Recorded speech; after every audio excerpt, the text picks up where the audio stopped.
What's going on, everybody? Welcome back to Curiosity Forge. I think I'm going to start adding that to the intro when I remember it because it sounds a bit more official.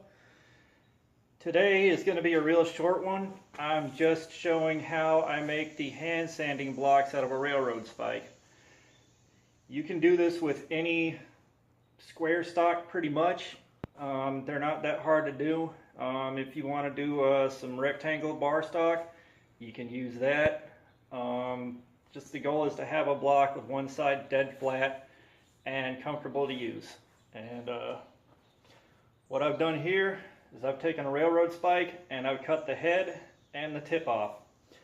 I had to do 2.5 of those. I cut the tip, the point off the end of my sanding block that I've been using because it hurts my hand and it's been in the way more often than not. I've got to do a second one so I can epoxy a piece of leather down to the side that you do the sanding on. Alan Newberry, one of the guys that won Forged in Fire, his advice was to make a sanding block with a leather pad on it to help with the hand sanding, and he said it speeds the process up a lot. I have no reason to disbelieve him, so I'm going to make one and give it a shot. I have got a whole bag of leather remnants over there. As a matter of fact, if your 2x72 does that thing where the tape on the higher grip belts bumps and causes those weird ripples in your steel that you're trying to sand smooth, show you this right here. I took some spray adhesive and put a piece of leather on here, and that hasn't interfered with the sharp edges on flat sanding stuff. And it so far seems to have eliminated the tape bump, at least on the 240 to 400 grits on the knife my brother's working on.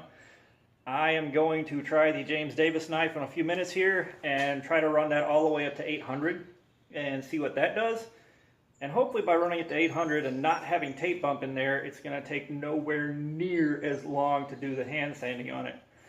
I do want to get this done. I want to get it sent off because I said I was going to do this a month ago, something like that, and it still ain't done. I've had to start over on it. I've had other stuff come up in the middle of it, so it's been a process.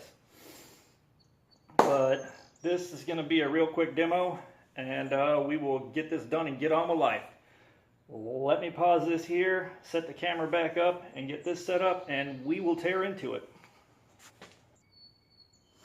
And yes, I'm putting gloves on because my hands aren't going to be anywhere near the belt. And honestly, I've seen more and more guys that have been at this for years wear gloves when grinding. I'm not the biggest fan in the world of it, but I'm also not going to keep acting like I'm terrified. So I'm going to take my 25-pound welder's magnet, clamp this on here, put my hearing protection on, and light it up. And what I'm doing here is working on getting the side that you do the sanding with dead flat on the platen here, so that, you know, when you do your hand sanding across a wide piece, it stays flat. You don't end up inadvertently creating a ridge down the center that you have to figure out how to work out.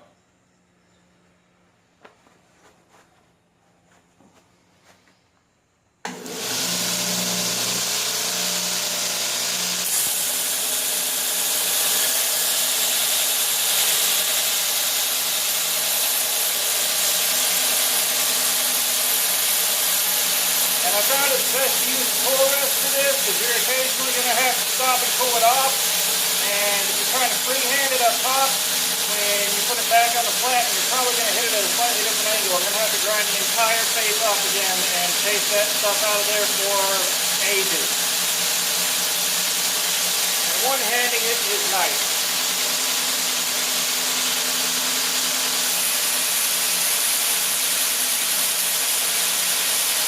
And I'll tip it side to side like this to change the direction it's sanding so that it breaks through the grind line and helps it go a little faster.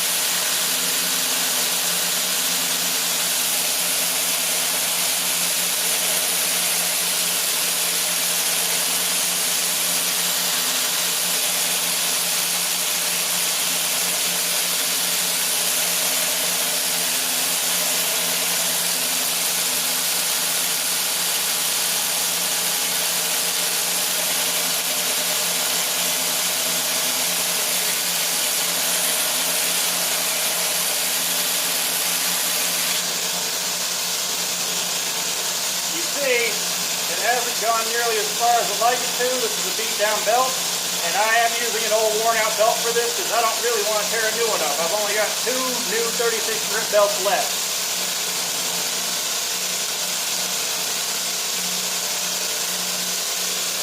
Now let's see if I can get this back on here and hit the same angle.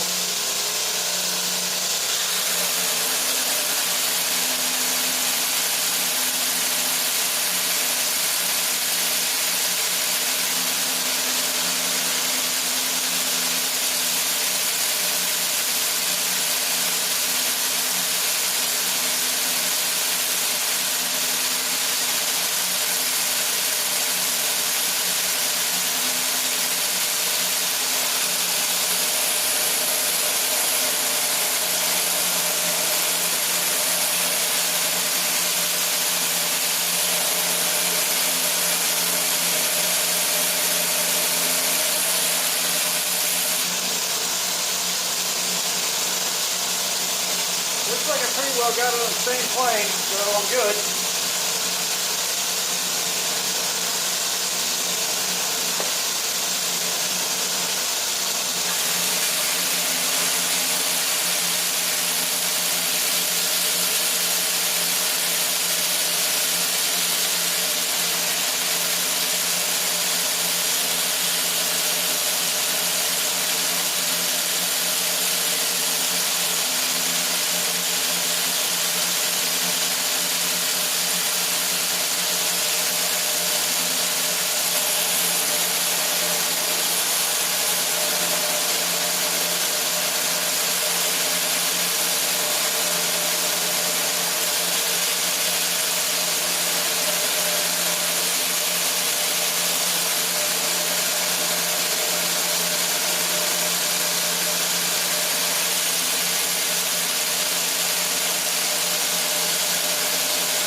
It's almost done, and this is the long part. The other part takes about 50 seconds to knock out. This ain't going to be a long, long video.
Okay, so we've got this more than flat enough to serve as a sanding block. This will take good care of somebody for hand sanding for a long time. I'm going to scoot this over to the side a little bit so you get a better shot on the slack part of the belt, and we'll move on to the next stage.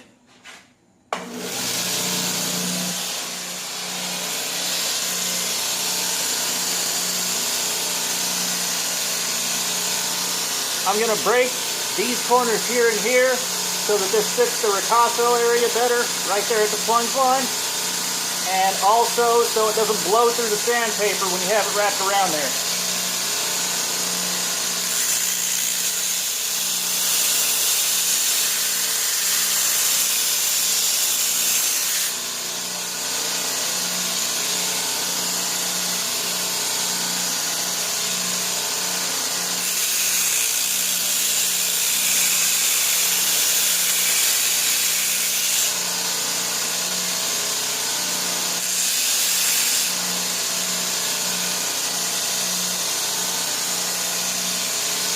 Now I'm going to pillow the ends out so they don't tear your hands up.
And there you have it. I'm going to go through a recap of what was done here because I'm not sure if I can be heard clearly over the belt grinder running.